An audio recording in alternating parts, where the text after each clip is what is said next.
The Chicago Bears have named their starting quarterback. It's Justin Fields. Boy, talk about a flip-flop. What happened Monday and then what happened subsequently the last 2 days? Andy Dalton's healthy, and he's going to be our starter. To yesterday, Matt Nagy, the Bears head coach, said, Justin Fields is our quarterback. Now, this is what I want to know, and you got to stake your claim now. Is it a good idea for Justin Fields to play because that offensive line isn't good? Or should they keep Andy Dalton in there and let him take the slings and arrows from the opposition? Plus, you got to look at the schedule here. I would not have Justin Fields in there right now. We love change. We love something new. Got to get him in there. We know what Andy Dalton can do. We know what Nick Foles can do. Justin Fields, he's going to be exciting. Okay. I mean, he's going in, and I'm looking at the schedule here. You got the Raiders. You got Green Bay. You got Tampa Bay. You got San Francisco, Pittsburgh's defense, Baltimore's defense. All of that coming up for Justin Fields. You're a below-average team, and you're going to be facing these defenses. I mean, you can say what you want about the Steelers' offense, still a good defense. The Niners, Tampa Bay, Green Bay, Baltimore. I mean, even the Raiders. That front with the Raiders. So, hey, Justin Fields, come on in and run around. Okay, that's what he did before, and then he got hit. At least Andy Dalton knows what his limitations are. Justin Fields is going to try to make a play out of everything. And it doesn't work that way in the NFL. This felt like the GM, Ryan Pace. Now, he's the one that said, hey, we're going to draft Justin Fields. He was going to get fired last year, it felt like. Matt Nagy. It feels like they're just going, how do we keep our jobs here? Put in Fields. Just put in draft a quarterback. Then they can't fire us because we drafted that quarterback. Okay, good luck with that philosophy. But it feels like this is Matt Nagy's the one that's sort of hanging out to dry here, not the GM, because you know who's going to get blamed? Matt Nagy is going to get blamed if this doesn't go well.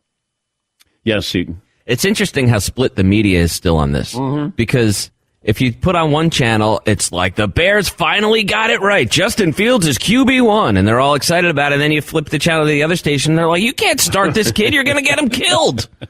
Killed. Okay. Well, I don't know if he'll get killed. Literally dead. Killed. I would not start him. It's not a good joke. I don't like that. I would not start him. These defenses coming up, I would wait a while. If I could wait until, maybe 4 or 5 more games, you play Detroit. Let him get some confidence. But with these defenses, I just think they don't have weapons.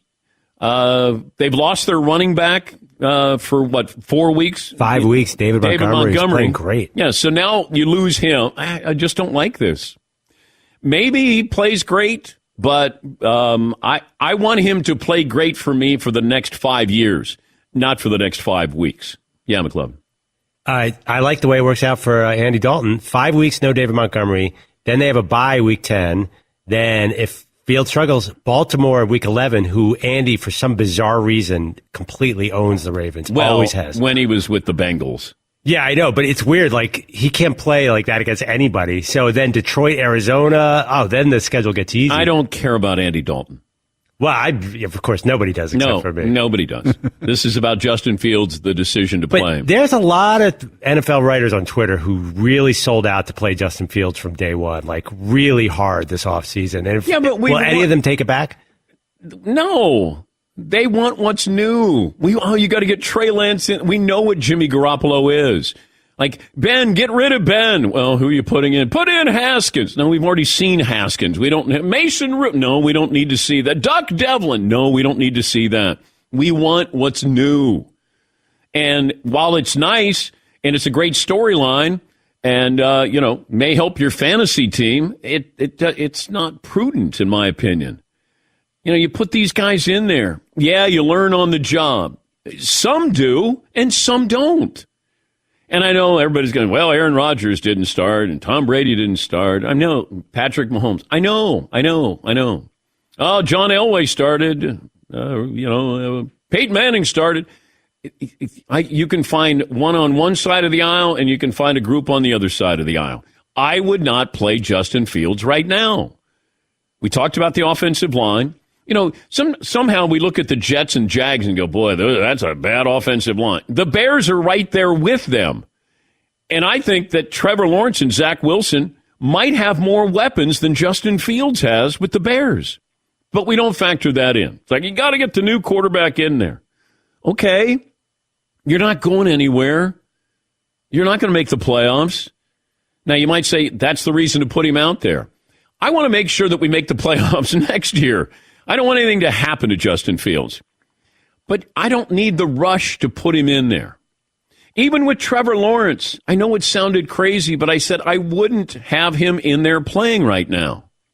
And this is before the Urban Meyer situation. You know, I would have had Gardner Minshew. I would have let Trevor Lawrence observe the game. And at times he looks overwhelmed. Zach Wilson, they don't even have a legitimate backup quarterback there. And he looked lost those first couple of weeks there. You're going to have pockets where you go, moments where you go, oh my God, that guy's unbelievable. Okay, and then you're going to have moments where you go, what the heck is going on? I said this about Josh Allen. First 2 years, there were times I didn't think he knew how to play the position. And it's not that he wasn't talented. It's just he seemed lost out there. And he has made an incredible turnaround there and played well at an MVP level.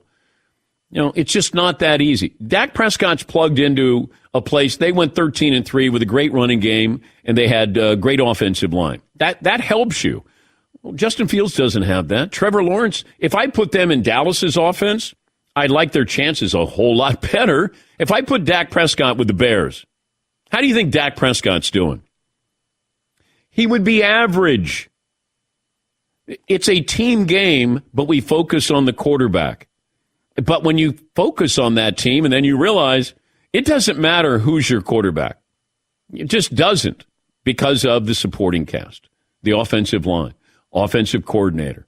You know, with Justin Fields, I don't have any confidence in Matt Nagy with calling plays because what he did to Justin Fields, his first game, bordered on criminal. Like, it just didn't make any sense. And there's former quarterbacks who were saying the same thing. Like, you're watching going, what is he doing? Yeah, Paul. But you guys have to look at the Bears and the Bears franchise differently than most teams with the quarterback position. They're going in their second century of looking for a great quarterback. That's not a joke. They're 100 years in looking for an all-star quarterback. And Bears fans think they were too patient with Justin Fields. They wanted him week one after that good preseason game. Remember we came in that Monday, that preseason? They thought, we got to get him in week 1, 2, 3, October at the latest. Yep. Well, be careful what you ask for. And also, a lot of fans were pointing out, media in Chicago yesterday, look what happened with Justin Herbert last year. He was going to be, they were going to be patient, the Chargers. Yeah. And then Tyrod Taylor gets the shot, goes out week 2, and they stuck with him. They can't point like, look what can happen, look what can happen. But at least the Chargers have some weapons. And you got a good defense there. Now, and they needed to bolster the line, and that's why Justin Herbert is, kind of taking that next step. I think people thought he overachieved last year. I didn't think he was ready. Had a source who said, you know what, they're going to bring him along slowly, and they need to. And then all of a sudden he stepped in, and there was magic there. You got to have some other pieces in there too, and Justin Fields does not have that. Trevor Lawrence doesn't have that. Zach Wilson doesn't have that.